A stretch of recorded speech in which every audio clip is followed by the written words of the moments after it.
Alright, what's going on, guys? We are back on the Madden 15. Another weekend, another batch of Ultimate Legends. Let's check them out. First up, we got 24-hour Deacon Jones, 99 overall right in. Check the stats, 6'5", 90 freaking speed, 100 strength, tackle, NXL, 104 power move, 99 finesse move, play rec, and block check. Well, this might be another one of those 100 overall cards. It's just that loaded. Jones absolutely dominated in 1967, recording 26 unofficial sacks in only 12 games. Damn, so that's an average of 2 sacks per game.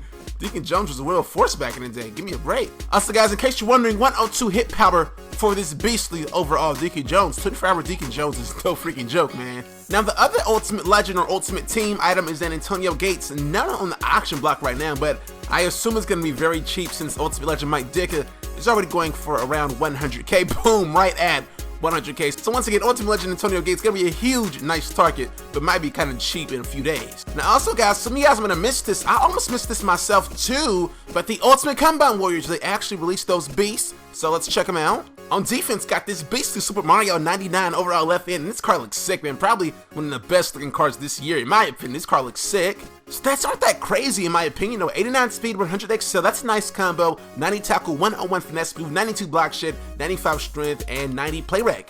Now keep in mind, to get this bad boy, you pretty much had to grind out the Combine Warrior collections for like, I think 2 or 3 months. So to me, his stats, honestly, they're a little underwhelming. I guess the Combine collections you could have sold those cards, but I still think that was a crazy grind to go through, and this card's stats just aren't that impressive, in my opinion, and it's kind of cheap too, going for 250K, so apparently a few other people might agree with me on that, because this card just came out and it's already pretty cheap, in my opinion, for a quote-unquote beast 99 overall card. On offense, got CJ2K, Chris Johnson. Once again, card looks sick. One of the best looking cards this year. Love the way these cards look. Check this bad boy out. 102 speed, 101 excel, 100 elusiveness, 98 agility, 94 ball carrier vision, 86 truck, and 97 carry. Chris Johnson ran the fastest 40-yard dash in the modern NFL Combine era at an incredible 4.2 seconds. We all know Chris Johnson, dude's a beast, but to me, man, his stats, I don't know. Am I hating? Let me know if I'm hating in the comments, but I don't know, man. I feel like he has barely like the most minuscule upgrades from the mystery CJ2K, and then 102 speed.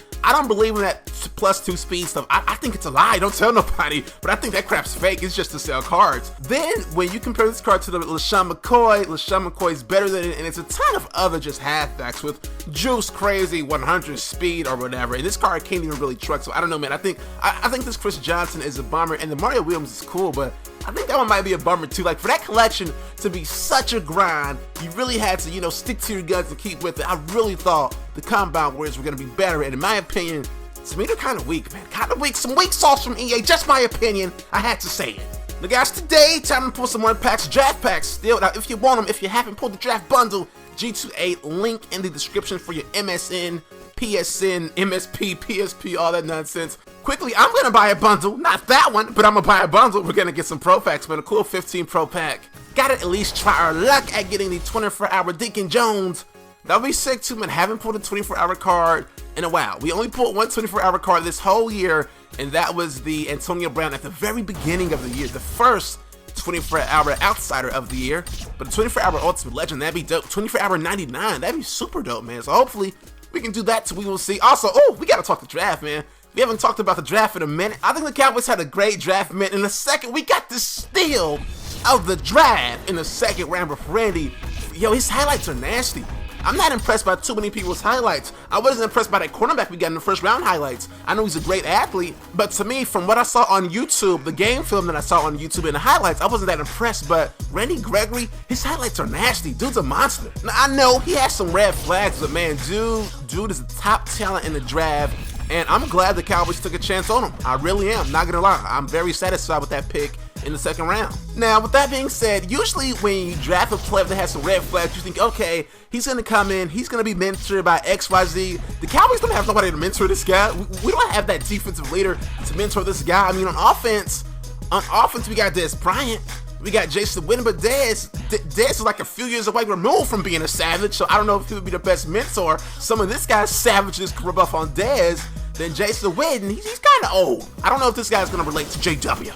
Jason Witten, but I do think he was a great pick, and hopefully, man, he can get it together in Dallas. Oh, we got the GOAT, baby, Des B, but once again, he seems to have a chip on his shoulder, too.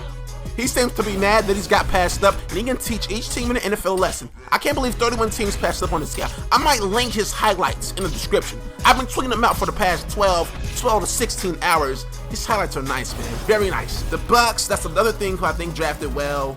They got some good picks, including Jameis Winston. They got some O-linemen to help him out and insure him a little bit. And I think they might have got a defensive player too. Now, one pick that I found pretty interesting was the Rams. They got Trey Mason, and they drafted Todd Gurley. They got him early too. They got him a little early in the draft. I think he easily could have fell to the second round, maybe a little later. Not later in the second, but later in the first. But they got him really early, and they have Trey Mason already, so that was a crazy pick to me. Now, since they have Trey Mason, maybe that's why they got Gurley. A lot of people think Gurley is one of the most talented backs to enter the league since Adrian Peterson, and if they wanted to, they could sit Gurley for a year and then have him come back fully healthy and just take over the league like that. You know, that could be what they're thinking. Another team that has some interesting picks were the Redskins. The Redskins finally drafted some O-linemen, and it's crazy. I saw a tweet on Twitter. It was like RG3's been getting suplexed for the past 3 years, and the Redskins finally drafted some O-linemen. I was dying when I saw that tweet.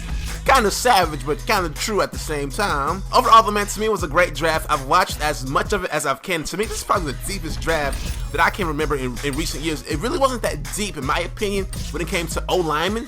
This is one of the shallower O-lineman drafts, but this was a great draft, man, for skill positions and for defense. I don't even think that there was a team that blew this draft. I saw some Browns fans on Twitter a little disgruntled that they didn't get a wide receiver or a halfback. And as of right now, I still don't think they've drafted a wide receiver or a halfback. I know they didn't draft a wide receiver. Then some Colts fans. I saw some Colts fans a little disappointed they got Dorsett early in the first round. But other than that, I think everybody did good. Now, one thing I gotta be honest, I wanted to see the Giants get DGB, man. Peyton Manning and Plaxico Burress pretty much popularized the fade route. You see in the NFL, Peyton Manning and Plaxico pretty much birthed that and made it so popular. So I would have loved to see Peyton Manning get another big receiver and DGB and fade him up. Then the Giants, they also got Landon Collins, I think, and that was a great pickup. But there you have it. That's pretty much it when it comes to my thoughts on the draft. I don't know what I got in that last pack. Here's my last pack right here. And no Deacon Jones, no surprises there. I will see you guys in the next one. Take it easy. Peace.